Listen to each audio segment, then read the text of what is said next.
Okay. Namaste, everyone. The topic in this webinar is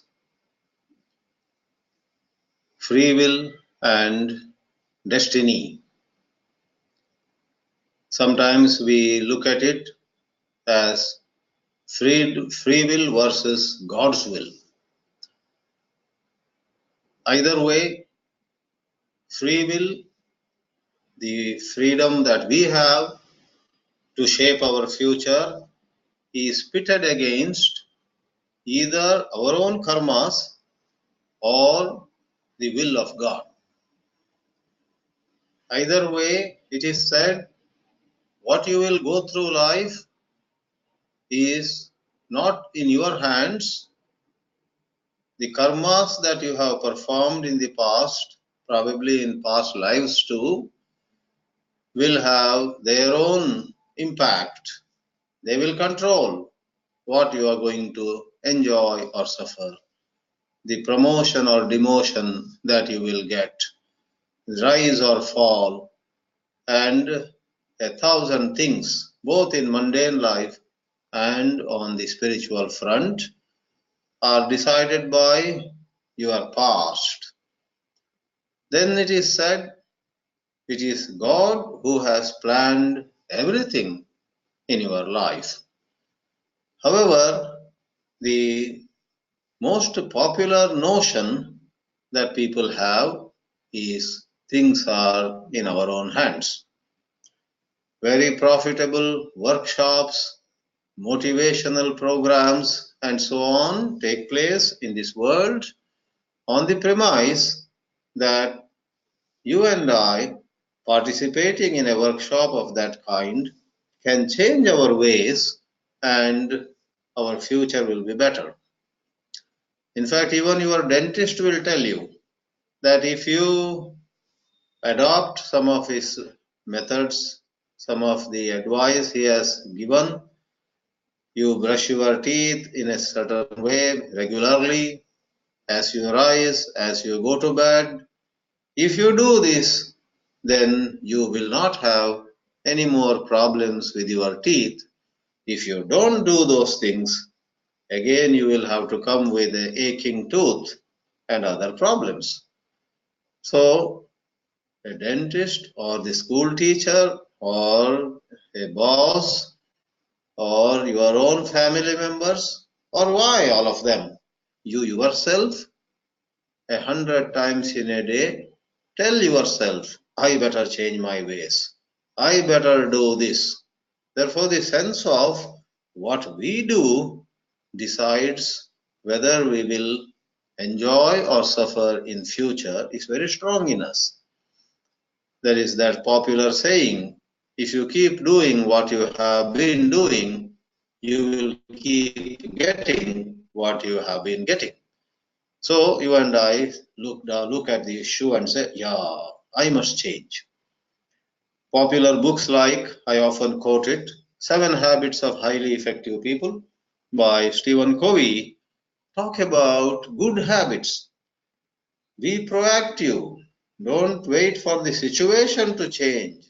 Find out without delay what you can do and do it. You will find you will become an effective person, an effective leader, an effective head of family, wherever you are, on whatever level. In order to be effective and derive a greater satisfaction in life, Mr. Covey would say, adopt these 7 habits. Begin with end in mind. Manage your time better. Understand others. Don't make a big issue whether they understand you or not. And the 7th habit, continuously sharpen the saw. The analogy of a saw cutting a tree. If the saw has gone blunt, no matter how sincere you are, you will take days to cut a tree. If you sharpen the edge of the saw, the blade, the teeth of the saw, then in less time you will achieve more. Giving that analogy, Stephen Covey would say, We must constantly improve our skills. We must learn new skills if need be, for times are changing. Therefore, generally in the world around and in our own thinking, there is a heavy investment into what we can do, and what we can do, if we do, our tomorrow will be better. Self-improvement, self-development, etc. However, it is in spirituality that it is rather questioned and not exactly dismissing it. After all, in spirituality also we are asked to pray, we are asked to meditate, we are asked to do yoga, we are asked to eat right food. And spirituality also tells us, you do this, your future will be good. If you don't listen to our advice, if you don't go by what your spiritual teachers tell you, you are creating problem for yourself. So on one hand, our karma today has much to do, has a big role to play in our future, is valid, but on the other, mystics and in advanced areas of spirituality, advanced classes, advanced treatment of this very topic, it is said, look, all this, I am the doer, I decide what I will get, is an illusion. This I itself is an illusion. Stand back, look at it holistically, and without going lazy, that is not the idea, without being irresponsible, you must constantly remember a higher force, call it God or call it the total will. You must remember that that is deciding the course of events. So our scriptures at many places have said one must lift oneself by oneself. For example, the Geetā shloka in chapter 6, uddharet ātmanā ātmānam. Lord Krishna, who says at some other place, whoever surrenders to me, I lift them, I save them. In Christianity, they emphatically say, Jesus saves. Jesus Christ saves us from going to hell and such things. In all religions, if they believe in God, it is God who saves us. If we move away from God, we are likely, or we are sure, they say, to go to hell. In Buddhism, Jainism, etc., where there is no mention of God, there is a tremendous emphasis on our meditating and rising to higher levels of consciousness, where the ego, this doer, this one who chooses, one who opts for course A or course B, is mitigated. This I, this ego, is attenuated, is eventually dropped away. In Gita, take the word uddharet. Those who know a little Sanskrit grammar know that this expression uddharet, which is grammatically a verb in potential mood, uddharet, can be translated in two ways. One way is a man should lift himself by himself. Another is a man would lift himself by himself. One is an injunction, you should do it.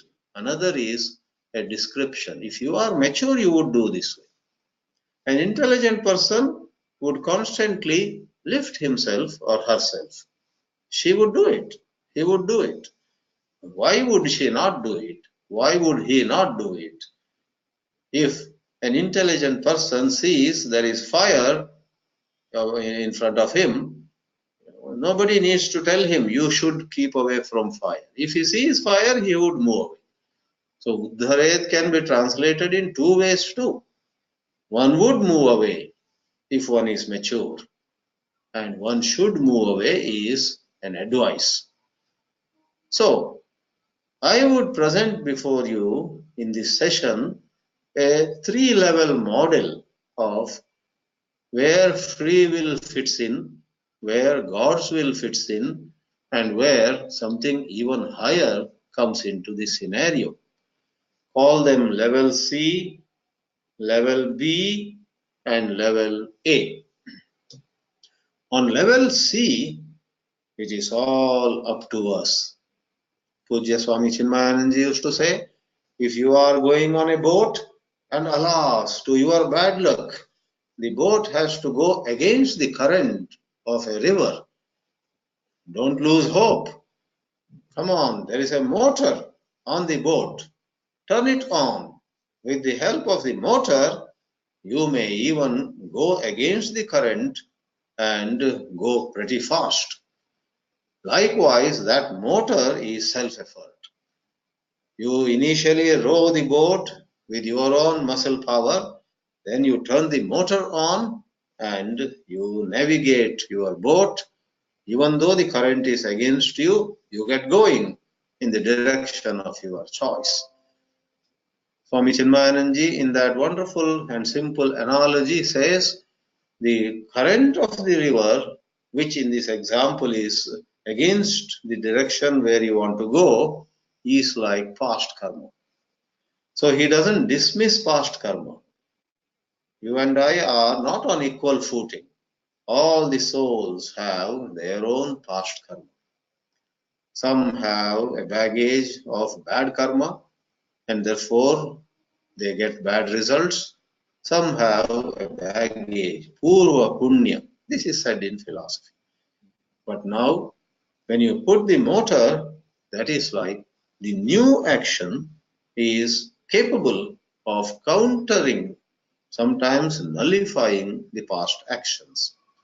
In his own witty and intelligent manner, Pujya Chinmayananda used to say, your tomorrow is your yesterday as modified by your today. To say your tomorrow is already decided by what you did yesterday is a kind of fatalism. My fate, my karma, my prarabdha, what can I do? That is a fatalistic, negative way of thinking. And to say, no karma, no prarabdha, nothing. I'm going to see that tomorrow onwards I am going to succeed everywhere. I'm going to be cheerful. I'm going to handle any situation. To put the chest up and to say, I'm going to do it. Well, though we appreciate the spirit, that is far from real. That will not be possible. Everybody cannot do the same way. To announce, to make promises, to proclaim, to declare in front of a large gathering, I'm going to climb the Everest. There was a very motivational expression which came to me from somewhere.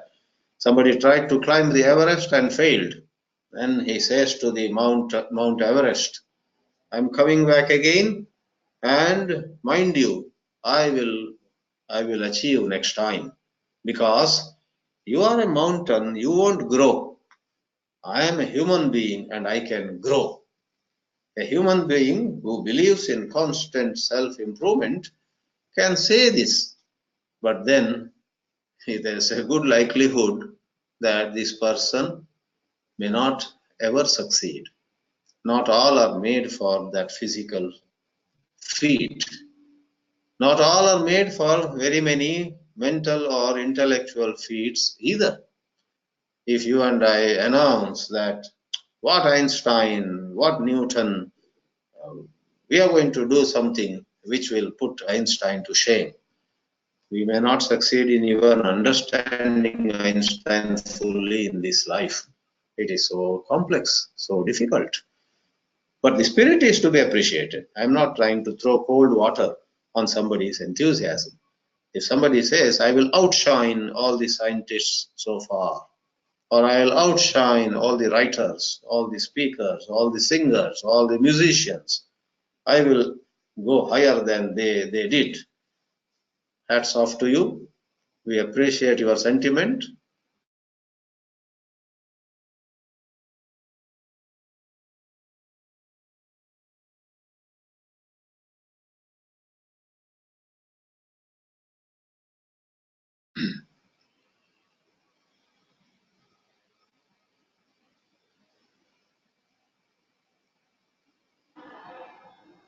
Am I audible?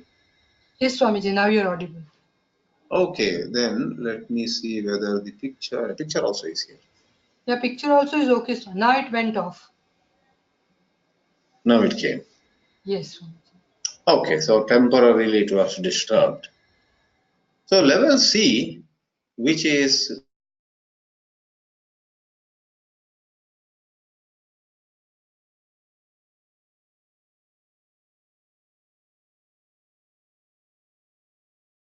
the audio gone? It's gone. Now again it is come. Yeah, it may give a message here. Audio restored, it says. All right. Pictures.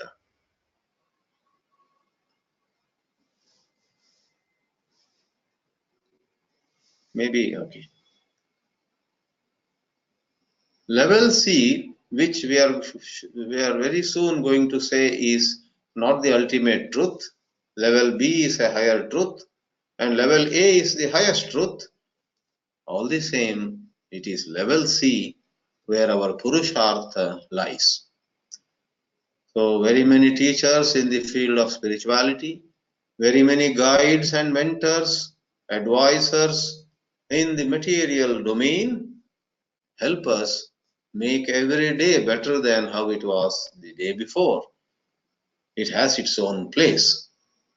We are conducting these webinars with the belief that by conducting these webinars, we are going to be benefited.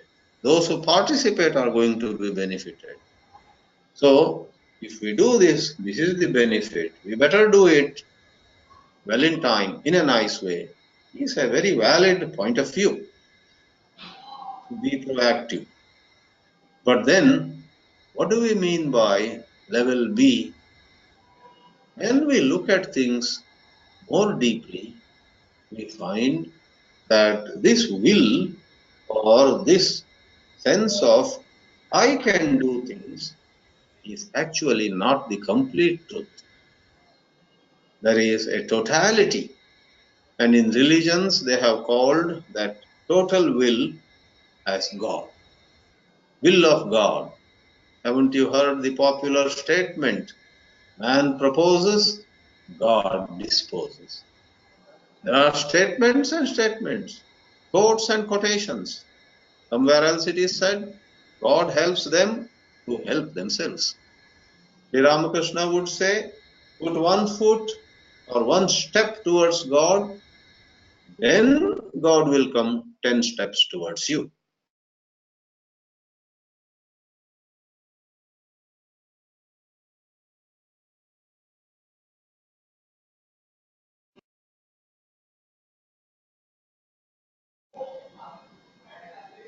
For a couple of minutes, I'll keep the video off. That may be the cause for audio getting disconnected again and again. So Sri Ramakrishna would not say, don't get up at all. God is very compassionate. God is kind. He will come 10 steps towards you, even 20 steps. Just lie wherever you are. He wouldn't say that. It is your duty to put one step towards God. Do the 2 cents, as they say in the West. A dollar has 100 cents. You have to do your 2 cents. And then God or rest of the whole scene will do the remaining 98. Now, what are these?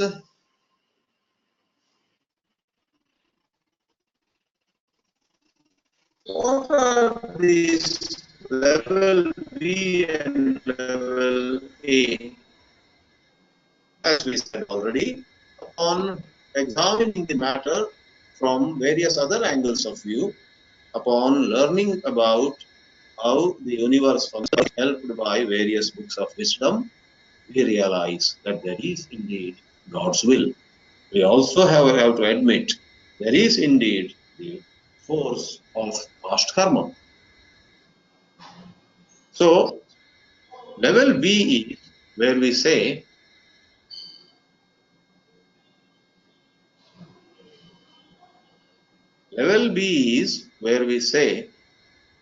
mainly God's will operates. I'm sure many of you have heard the statement, Tena vina trinamapi na chalati. Without God's will, even a blade of grass would not move. So those who are advanced on the spiritual,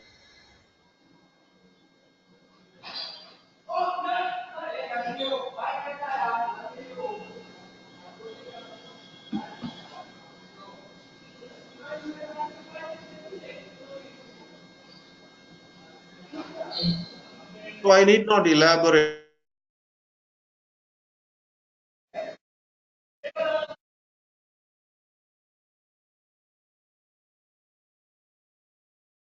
or Allah or Father in heaven or all religions. Maybe in Jainism and Buddhism, they perhaps talk about the total karma, some kind of karma theory. I remember many years ago, some decades ago, once in Saudi Arabia, in Mecca, as huge numbers had gathered for Hajj, for going to the holy place, a certain ceiling collapsed and a lot of people died. And then the Sultan, the king of Saudi Arabia, made a statement while expressing his grief at the loss of lives. He did say, whatever it is, all these people died by the will of Allah. It is by Allah's will, it is by God's will that all these people died. So level B is highly recognized in religion. But then there is level A. Now you may wonder, what is this level A? Either you accept that everything is in our hands, we are the architects of our future, or say it is God's will, or if you like, make a combination of the two, 50-50. Let us say our life is a joint venture between God and us, or make some other combination. But what is this level A? That is where we bring in higher or the highest Vedānta. You see, the matter is as simple as this. The question, do I decide my future, or does a higher power make me go in a certain direction? Both these questions are valid if there is actually an individual I. Do I go to Delhi tomorrow, or if I find myself in Delhi tomorrow, was it a higher power that took me to Delhi? Is valid if there is an I. Generally, it seems, of course, there is an I. All of you in one voice would say, we are participating in this webinar. Don't doubt it. This is for real. But Vedanta would say, in your dream, you might go to Singapore and enjoy some vacation, holiday, going about the parks, these places worth seeing, eating at nice places. Then when you wake up, you find that you are not at Singapore. You may be at Mylapore in Chennai. Oh, I am sleeping in Mylapore, but in my dream I found myself in Singapore. So this I, which was going around in Singapore, was actually itself an illusion.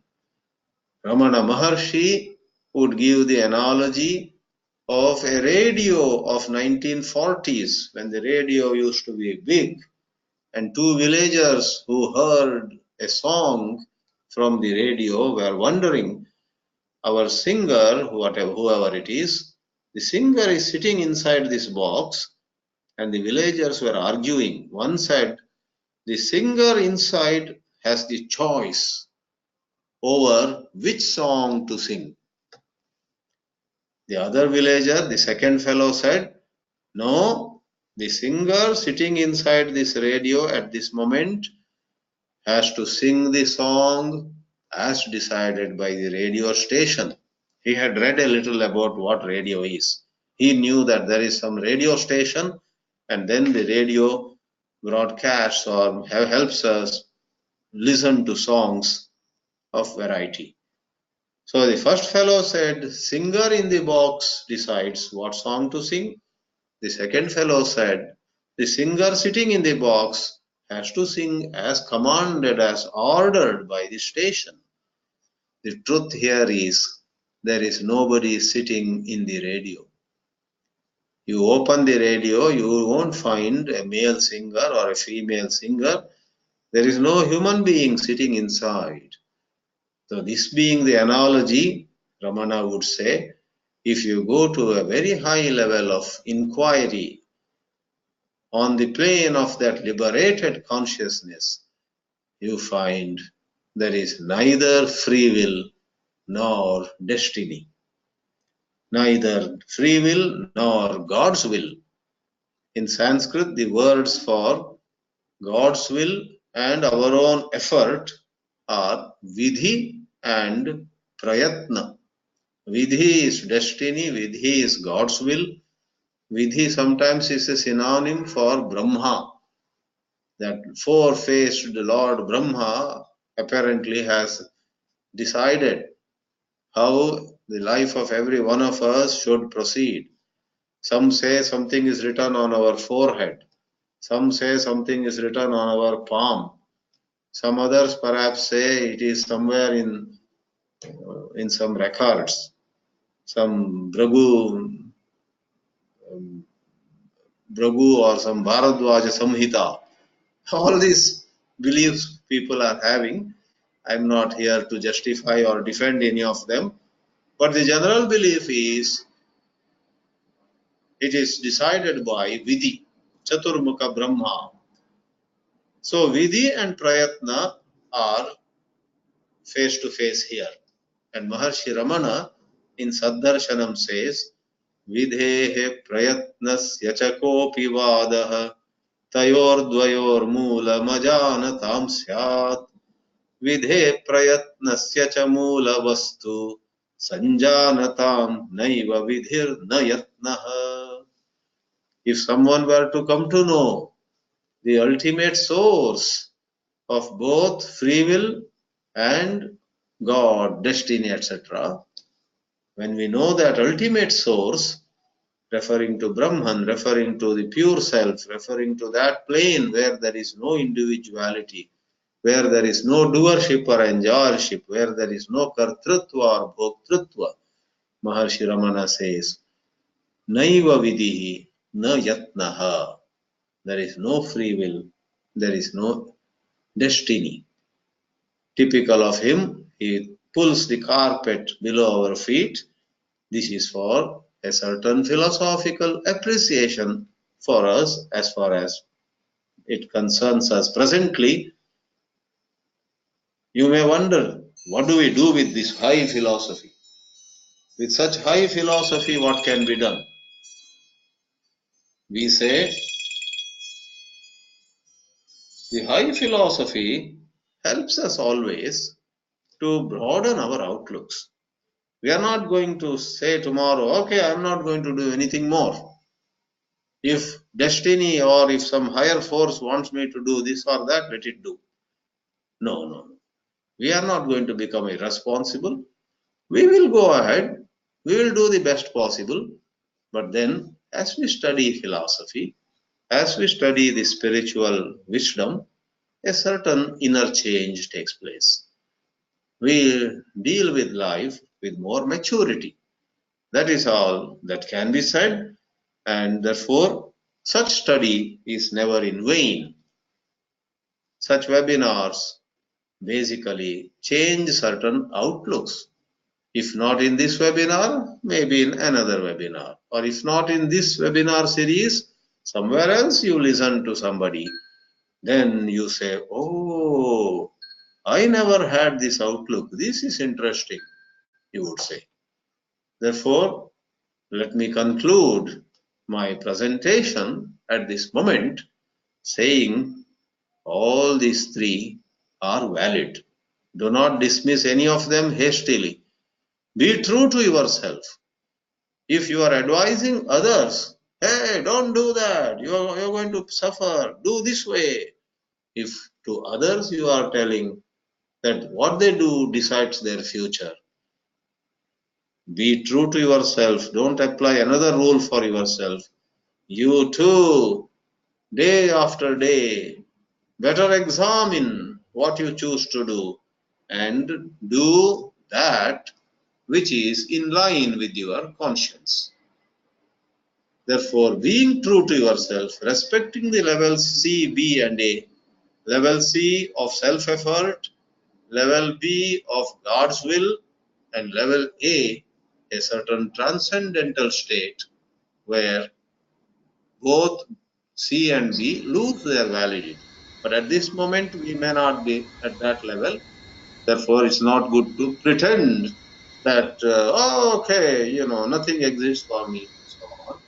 That would be self-deception.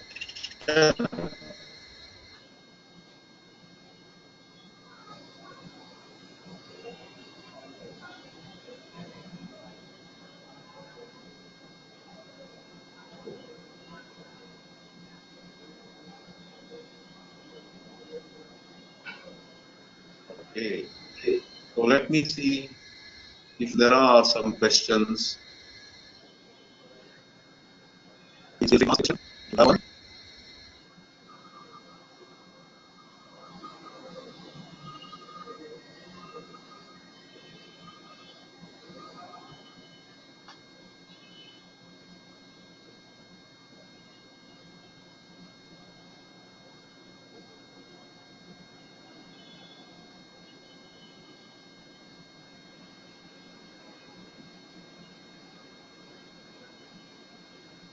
You also believe that if you are a question, you are taking initiative. That's wonderful. Let me see whether there are some text questions. Looks like there are no text questions also in this session. Who knows, everybody might have logged in and walked away to a cafe nearby.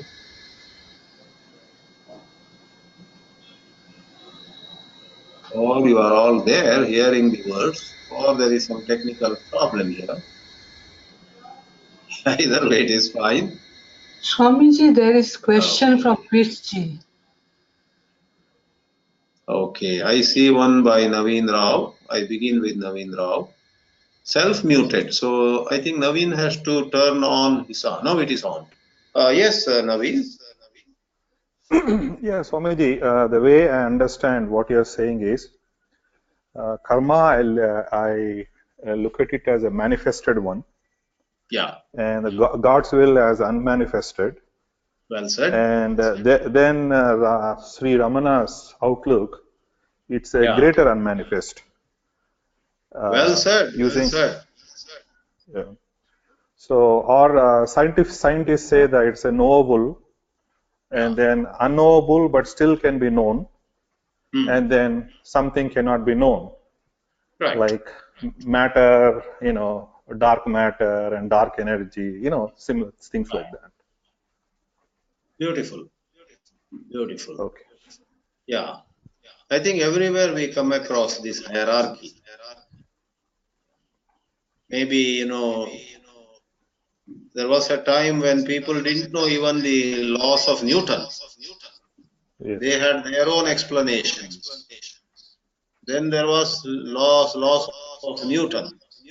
Then on a higher level, Einstein, then Max Planck, Heisenberg, all of them brought even higher truth. So I like the set of expressions: manifest and less manifest and even less manifest. Thank you for sharing that wonderful thought. Now I go to Krish, I guess. Yeah, Krish is asking or wants to ask or maybe make a comment. It also says self-muted. Maybe okay, now it's on. Yes, Radha Krishna. Hari Om Swamiji. A question slightly unrelated, but important for me now. In level A, you talked about essentially the individual and God being a single viewpoint as opposed to disparate viewpoints. Okay.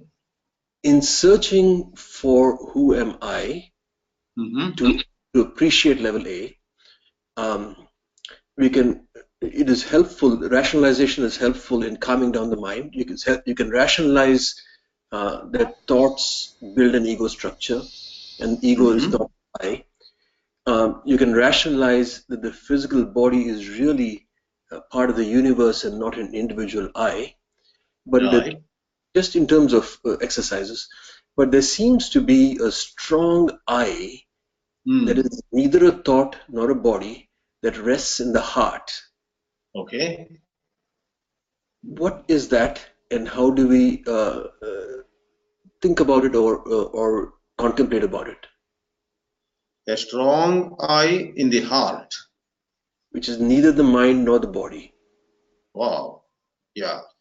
So did you sense or intuitively see it on your own, or did you get some kind of guidance from some scripture to this effect? So I think the guidance came maybe 6 months ago from you, when you were talking about Maharshi saying there's a seat about two fingers to the right of the sternum, so to speak. Oh, yeah. Yeah. It may have come from that, but it is nonetheless still quite real. So is it imagined or is it real, and what do you do about it? The question. Okay. Yes. So that pure I, Maharshi says, resides in the spiritual heart, and he says spiritual heart is a couple of inches or maybe 1 inch to the left of, to the right. The blood pumping heart is to the left of our chest, and the spiritual heart is to the right. So a little to the side, and that is comparable with how Nisargadatta would give emphasis, would give importance to I am, and would say, stay in I am, then you will be sucked into the indescribable, boundless I. Now coming to this heart, Maharshi, I think, developed a technique where you shift your attention to that spiritual heart to the right side of your chest. And it is not just a fancy or imagination. It has the endorsement, it has the stamp of approval by many yogis, many spiritual thinkers. Ramana himself, maybe on many occasions, clearly felt that sense of I. Now, for this discussion, we may say the ordinary I suffers fall and enjoys rise, suffers insult and enjoys praise, whereas this I and the spiritual heart looks at all these, but neither enjoys nor suffers. It maintains its equilibrium. Like they give the analogy of a rotating pin. So the rotating pin, while it is moving so fast, the tip of the pin, do you call it rotating pin or roll? What do you call it? The buguri, they call it in some languages. Top. The children play. Top. How do you spell? You spin it T-O-P. Yes, top. Right. Rotating top. Thank you. Yes, I forgot that word for a moment. The revolving top. So as the spinning top, as this top is spinning, its pointed tip remains at the same point. So the pointed tip also belongs to the rotating top, but that pointed tip, in a sense, though sometimes it may move a few inches, the whole thing moves, that would be stretching the example. But otherwise, in an ideal condition, the top is at one point without moving laterally, horizontally. So more above you go, greater is the linear movement, but at the bottom, at the tip of the top, no movement. So in Geetā we have such wonderful insights, seeing inaction in the midst of action and so on. Therefore, that I, without making my answer too long, this pure I, the big I, the greater I which you talked of, is definitely something that spiritual practitioners can experience. And lastly, once more, it is like that I am of Nisargadatta. It is itself not the highest truth, but that is as far as we can go. The rest of it just happens. This is how the mystics tell us. Thank you so much. Did you want to? Yeah. Did you want to say something about it? No. Thank you very much, Swamiji. I understand the perspective. Okay. Now I take a text question by Satyesh Bellur, whom we have requested to offer a webinar next Sunday. We will confirm later. But his question at present is it not better to surrender to one level fully, either to level C, Purusha Prayatna, or level B, Bhakti Marga? Level A is a little confusing to follow in real life. Let the destiny unfold. How is this outlook? Wonderful. That is a practically sound outlook. And therefore, as I also confessed towards the end of my webinar, my session, this philosophical discussion gives us a certain perspective. And as Satyesh has rightly said, we must surrender to one level wherever we feel this is where I belong. So someone who believes in her own or his own effort, just because she or he heard a webinar like today's, should not try to hastily go to level B or fancy level A. Similarly, somebody who, for whatever reason, for some time has been seriously and deeply appreciating some higher power, without being irresponsible, without becoming shameless or all that, if it has come to her or is come to him naturally, it's all Narayana's will, it is all Shiva's Icha, then the person should stay in that level B. Let the destiny unfold. I fully go with it.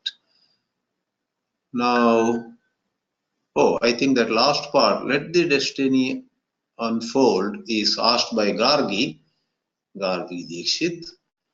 Yes, that connects very well with the earlier question, Satyesh's question.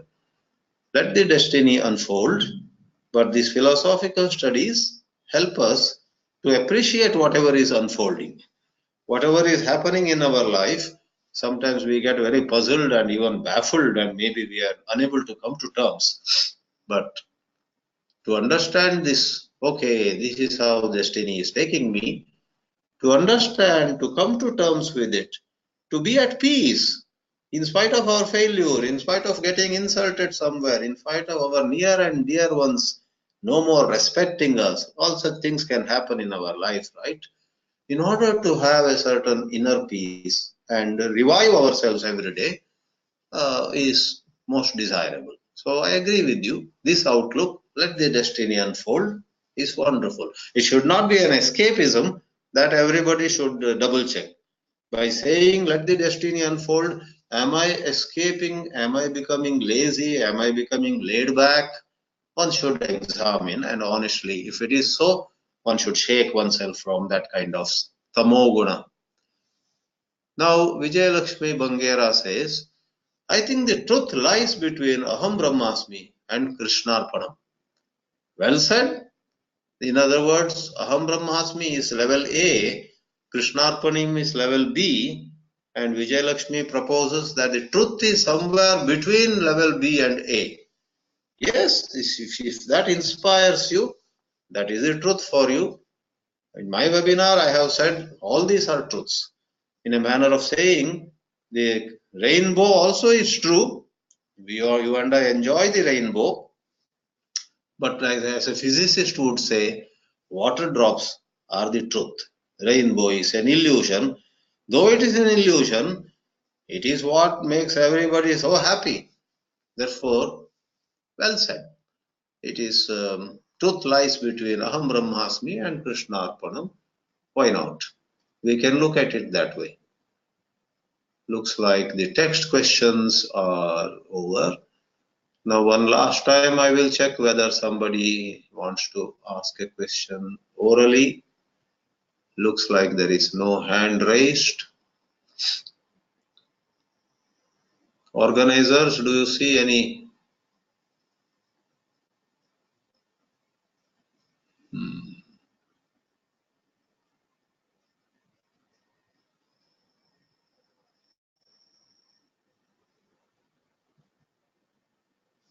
Yeah. So thank you all, and we'll meet again another time. Namaste. Good night to some and good day to others. Namaste again.